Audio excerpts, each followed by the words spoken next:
E justamente falando sobre isso, mesmo com essa promessa de negociação de um cessar-fogo, a Rússia não parou de atacar a Ucrânia, a gente relembra isso. Mais do que isso, o país realizou a maior ofensiva aérea contra os ucranianos na madrugada dessa última sexta-feira, horas depois de uma conversa por telefone entre Donald Trump e Vladimir Putin. E diante desse cenário, o que pode acontecer daqui para frente? É o que a Camille Yunis vai contar para a gente agora. A fala do enviado especial da Casa Branca foi clara.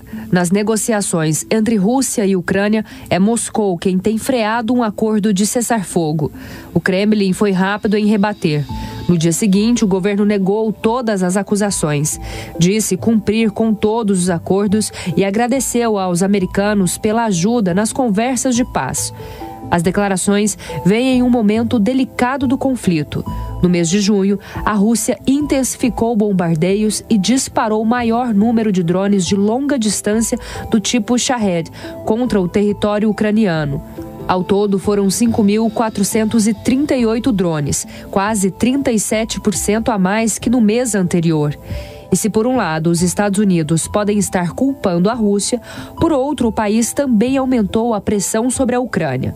Os norte-americanos suspenderam o envio de mísseis de defesa aérea para Kiev, incluindo os utilizados no sistema de defesa Patriot.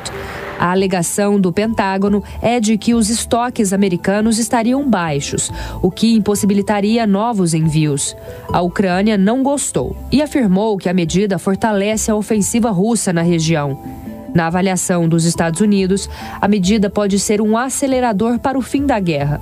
Mas, para os ucranianos, a suspensão pode levar a um futuro perigoso. O presidente Volodymyr Zelensky buscou agir rápido e pediu um aumento da cooperação de países europeus e da OTAN. Uma das respostas veio rápido. O país assinou com a Alemanha o primeiro contrato para a compra de mais de 500 drones Antonov 196, que devem ser entregues nos próximos meses. Para o professor de História Contemporânea da USP e especialista em Rússia, Ângelo Segrilo, os ataques entre os dois países e a corrida por armamentos é um sinal negativo para qualquer tipo de negociação de paz. A situação das negociações entre Rússia e Ucrânia é realmente estranha, né? E essa estranheza tem muito a ver com a maneira como elas iniciaram. Não foram os dois que se sentaram e quiseram conversar para resolver o problema. Eles foram praticamente trazidos meio que à força, né, entre aspas, para as negociações, né, através de pressão exterior do Trump. Então, já vieram com uma certa má vontade. E eu acho que dessas negociações, no nível atual, a não ser que se dê um salto qualitativo, não vai sair alguma solução para o conflito. Pode vir medidas paliativas, como essa troca de prisioneiros, né, a volta de soldados mortos, mas isso tem muito a ver com esse pecado original, né, de que as negociações não se iniciaram de uma maneira com os dois lados tentando encontrar uma solução, né, mas sendo trazido à mesa meio que à força. E por isso destoam, né, da ação dos dois governos. Esses avanços, né, esses ataques da Rússia fazem sentido no sentido dela tentar aproveitar o momento e esperar que talvez um momento de fraqueza maior da Ucrânia, principalmente se for forçada pelo Trump, possa significar que a Ucrânia finalmente faça concessões significativas para a Rússia, né, do ponto de vista russo. Em alguns lugares do mundo, a diplomacia ainda é uma esperança para resolver o conflito. Na última terça-feira, pela primeira vez em quase 3 anos, o presidente francês Emmanuel Macron telefonou para o líder russo Vladimir Putin. A conversa durou mais de 2 horas e teve como destaque a crise nuclear envolvendo o Irã. Mas a pauta da guerra no leste europeu também foi tratada pelos dois chefes de Estado.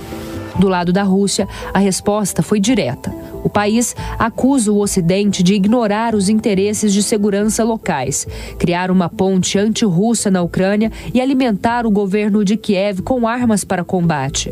Se Macron insistiu nas negociações pelo cessar-fogo, um dos impasses veio logo de cara. A Rússia fala abertamente em nova realidade territorial na região, com 20% da área ucraniana ocupada pelas tropas de Moscou. Uma divergência considerada impossível de ser aceita pelo governo de Zelensky. A Europa é um ator que não pode ser destacado, né? Principalmente quando ela é vista em bloco, como a União Europeia, porque aí o seu poder econômico, militar mesmo, né, fica bastante forte. Agora, a gente sabe que a União Europeia não é um país, né? Então, é um bloco e que tem também suas divisões. Então, essa é a parte fraca, militarmente falando.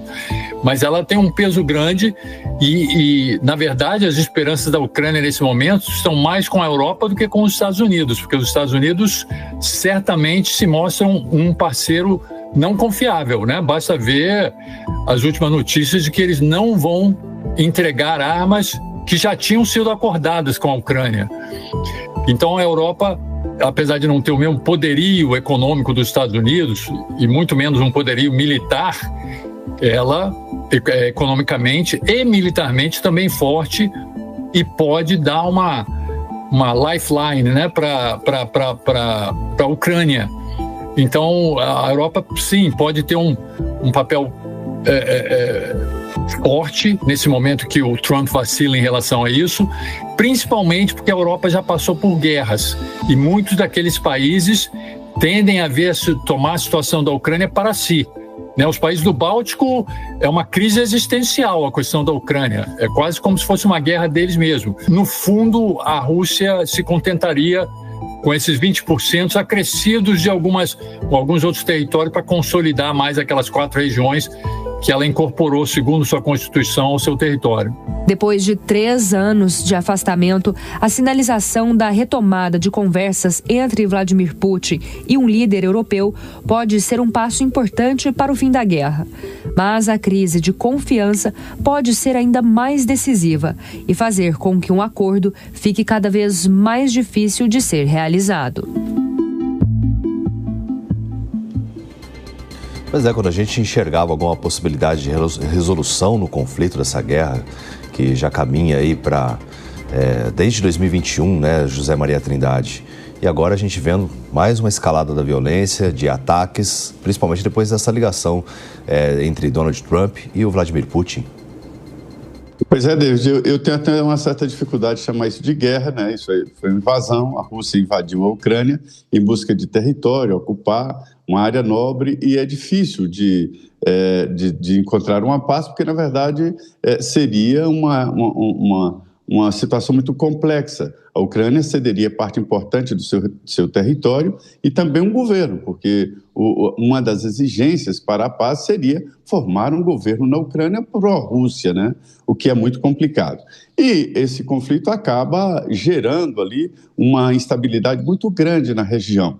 E essa ameaça, inclusive, pôde levar países como os Estados Unidos e mesmo a Europa a fornecer armamento para a Ucrânia e girar a chave do mundo. Nós estamos vivendo um momento em que os países começaram a se armar.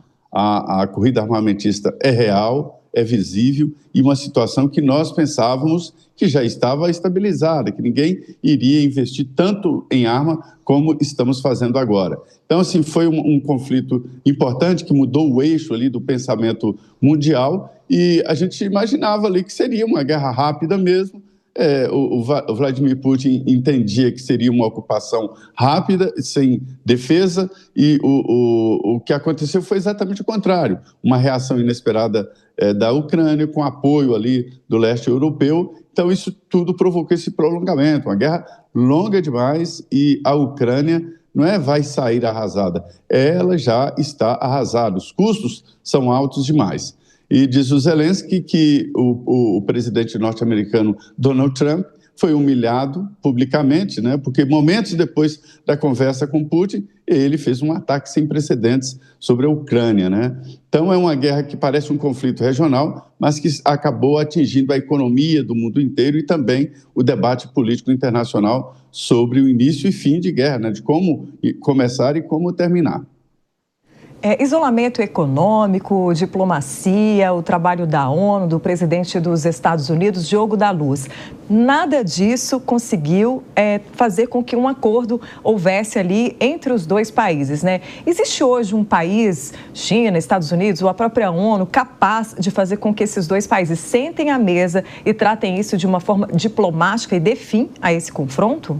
Parece que definitivamente não, Patrícia. Não há nenhum país, nem grupo de países que tenha força para dizer firmemente a Putin que ele tem que parar o que está fazendo.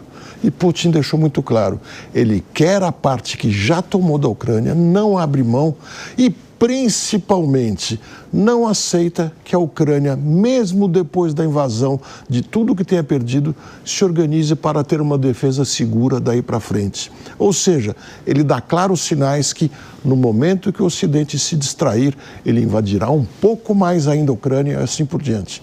Senão, qual seria o problema da Ucrânia entrar para a OTAN se realmente visassem a paz?